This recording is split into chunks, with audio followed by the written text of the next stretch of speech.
Welcome back. This is World Insight with me, Tian Wei. This year marks the 10th anniversary of the Belt and Road Initiative. The BRI aims to improve connectivity, promote free and fair trade, and also connect people through cultural, social, and scientific exchanges among all countries and nations. Culture crosses borders and inspires us across eras.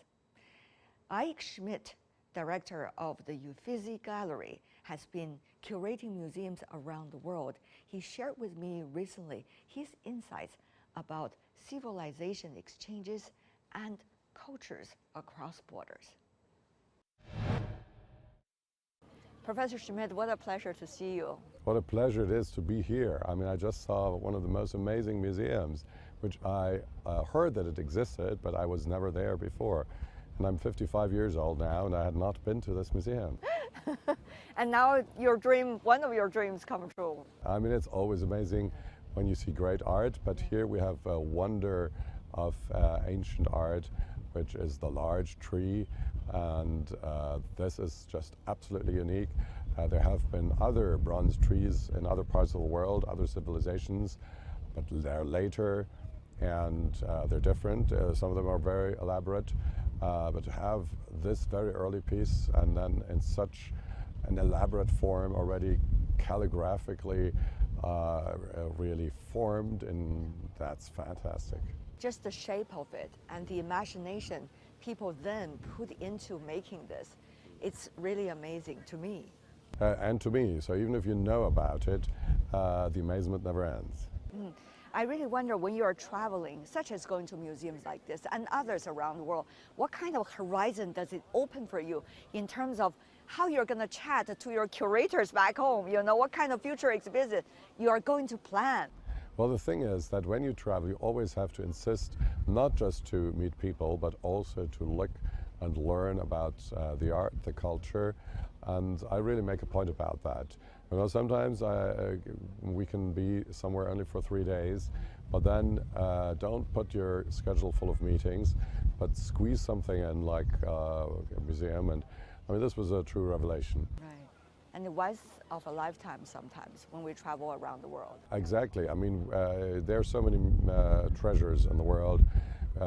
Some things we already know we can see only once. Other things we can hope to see more than once, and considering the active unearthing campaigns that they're ongoing, some of the works that we saw here were unearthed only in 2021, others in 1986, so it could be very interesting to come back in 10 or 20 years, and other great masterpieces from the past might have been discovered in the meantime. Right. You look at the exhibit when they were showing how this whole process of discovering the masks and the whole, San Xing Dui, in a way, a miracle, started from 1930s. Yes. They didn't happen until much later, almost spanning a whole century in order to find all of these treasures. Herculaneum and Pompeii were already discovered in the 18th century, and it was always going forward for a few years and then stopping for many years, and then going forward again and then stopping again. So the last campaign was in the 1950s. Nothing comes easy, right? Exactly, and then they stopped for over half a century, and the most recent campaign only started about 10 years ago, and it's ongoing, but it's also ongoing very slow. I mean, it's not even half of it is unearthed so far. So there's, as far as Italy is concerned, there's centuries to go. Yeah, sometimes very touched by the kind of people who have, and the generations of people who have been working on the discovery of the treasures. Absolutely. The resistance they need to have. You have to be patient, especially. That's the most important thing. You cannot go in there and dig and say, I want to find a masterpiece. You will never find it. It will be the day when you're looking for something completely different that by pure coincidence it will seem you will find something spectacular. And I think that's also true about communication, isn't it? Exactly. No miracle can be achieved within 1 minute. Exactly, and you cannot force it. You have to be open, but it needs to be the right person, the right day, the right place, and the right weather. The right weather. This is the right weather because it's not too hot and not too cold. I like it. It's a little breeze, and yet we're not at the sea. We're really in the center of the mainland. Indeed, it's very typical of Chengdu, this fun city. Having said that, though, about sculptures, you have a special eye and special nose for sculptures, isn't it? That was really my academic, and continues to be my academic specialty. I always felt a particular connection to three-dimensional works, and I love sculptures from any period and any geographical origin. Of course, you can specialize and really delve into the depth only in a few specialized fields. In my case, it was Italian Renaissance sculpture and also European Baroque sculpture. The Baroque period is already very international, so it's difficult to study just one nation and not the other. So that's Why is that special to you?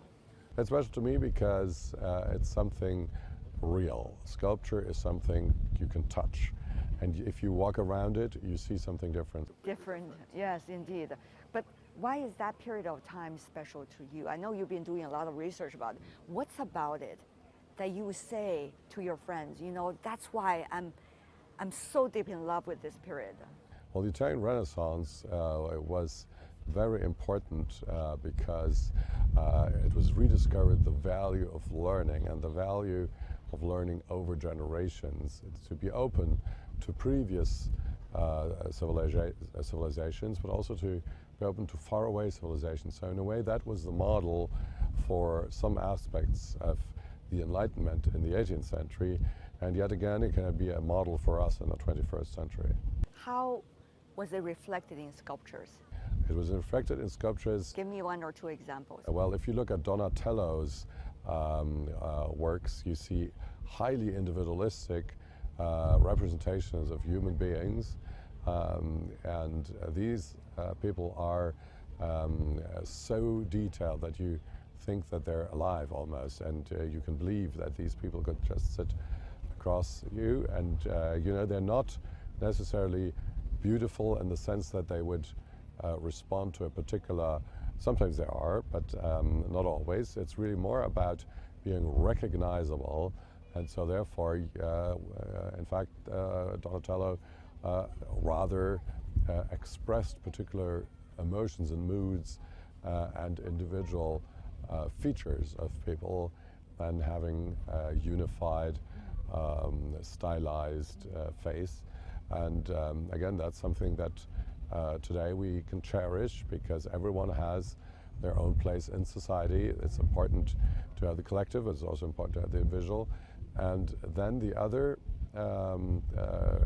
work, think of the St. George killing the dragon by Donatello, and that is also a sculpture that by its physical being represents a philosophical concept, that of being aware and to be ready to defend, in that case, the Republic of Florence.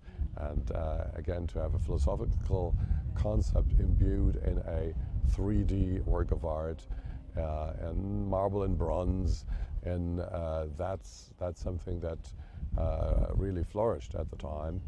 Just as with very different artistic means, here we have the same concept, that birds and dragons, that all represent forces of nature, but also of society, of the mind, of humankind, are represented in those material works of art, in these 3D works of art.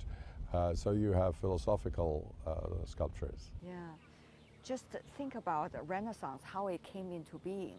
That's a long story, and That's I a know very we have long to story. go to Yes. tonight. Yeah, but you just think about how they came into being. It went through very long period of time, a very different history, Yes. and eventually people come to some kind of natural consensus and make Renaissance possible. Yes. What we call Renaissance possible.